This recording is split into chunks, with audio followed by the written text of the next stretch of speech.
皆さんこんにちは、ゆいです。このチャンネルでは日本語を勉強している皆さんに日本の文化や日常生活で感じたことについてわかりやすい日本語でお話ししていきます。そもそもこのチャンネルを始めたきっかけなんですが、いつもはスレッズで日本語の単語の投稿をしています。でもやっぱりそれだけじゃ日本語の自然な表現とか話し方とか伝わらないことが多いなと思ってこのチャンネルを始めようと思いました。できるだけ皆さんが楽しんで聞いてもらえるように皆さんの興味のある話題やテーマについて話していきたいと思っているので、質問や気になることがあれば気軽にコメントいただけたらとっても嬉しいです。そして第1回目のトークテーマは東京での一人暮らしの費用についてです。このテーマについて話そうと思ったのは、私の外国人の友達が最近日本に来ることになったので、東京での生活費についていろいろと質問を受けました。家賃とか食費、交通費とか実際にどれくらいかかるのかっていうのを気にしていたので、今日はその話をシェアしたいと思います。東京の生活に興味がある人にとって、ちょっとでも参考になる話ができれば嬉しいです。それでは早速始めたいと思います。まずは家賃についてです。東京の家賃は日本でも特に高いってよく言われています。特に渋谷とか新宿みたいな中心部だと 1K の家賃が7万円から12万円くらいします。1K っていうのはキッチンと部屋が分かれている間取りのことを言います。一方で郊外は同じ広さでも5万円から8万円くらいで住めるところもあります。郊外っていうのは東京の中心部から電車で30分くらい離れた静かなエリアのことを言います。家賃が安いだけじゃなくて自然が多いエリアが多いので、落ち着いた生活をしたい人にはおすすめなエリアです。あとは一人暮らし以外の選択肢としてシェアハウスやルームシェアがあります。これらは初期費用が抑えられたり家具付きの物件が多いです。共有スペースで他の住人と交流することができるので、新しい友達を作る機会もあります。なので、初めて東京で生活をする人とか、家賃を抑えたい人にはおすすめかなと思います。次は食費についてです。東京で一人暮らしをする場合、月々の食費の平均額は3万9千円ぐらいと言われています。もちろん、この金額は外食の頻度とか生活スタイルによって変わってきます。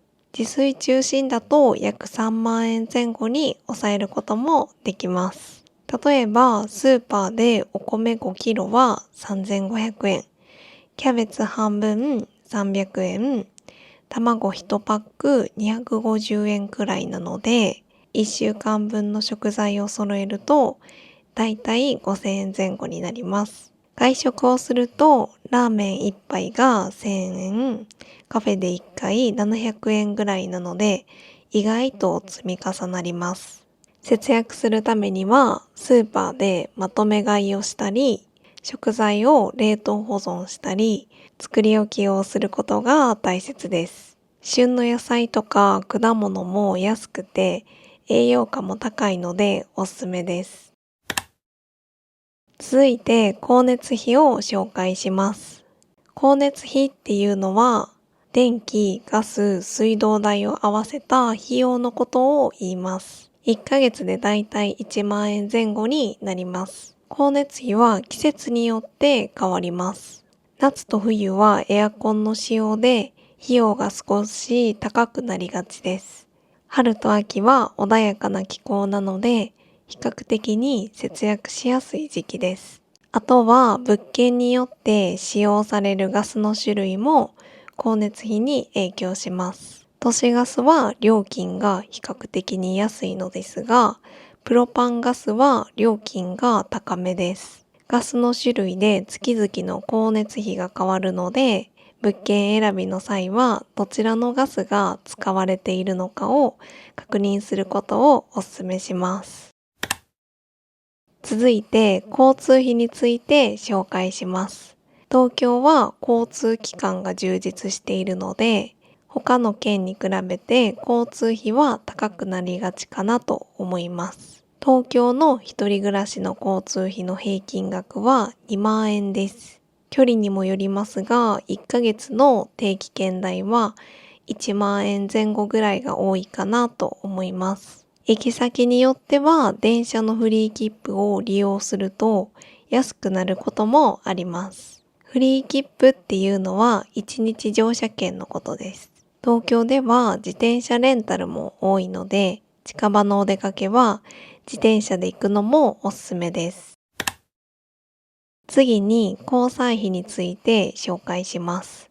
交際費っていうのは友達や恋人と遊びに使う費用のことです。あるデータでは東京での一人暮らしにおける交際費の平均額は約1万3000円です。もちろんこれは個人の生活スタイルとか交際範囲によって変わってくると思います。例えばランチ1回1000円前後、映画1回2000円、飲み会1回は4000円ぐらいです。でも東京には無料で楽しめるスポットもたくさんあります。上野公園とか代々木公園を訪れたり、都庁の展望台や浅草寺を訪れたりすると、あんまりお金を使わずに自然や文化を楽しむことができるのでおすすめです。その他の生活費としては、携帯代などの通信費や、生活に必要なトイレットペーパー代などの日用品費があります。どちらも月5000円から1万円くらいが一般的です。携帯代は格安 SIM を活用すると節約することができます。格安 SIM っていうのは料金が安いモバイル通信サービスのことを言います。日用品費はクーポンやポイントを活用すると節約することができます。全部を合わせると東京で一人暮らしをする場合、1ヶ月の生活費は15万円から18万円ぐらいになります。もちろんこれは個人の生活スタイルによって変わってくると思います。今日は東京での一人暮らしの費用についてお話ししました。思ったよりも高かったでしょうか？安かったでしょうか？皆さんの参考になったら嬉しいです。ところで皆さんが住む場所を選ぶときに一番大事にするポイントって何ですか？立地ですか？環境ですか？それとも家賃ですか？ぜひコメントで教えてください。質問もいただけるととっても嬉しいです。それではまた次の動画でお会いしましょう。バイバーイ。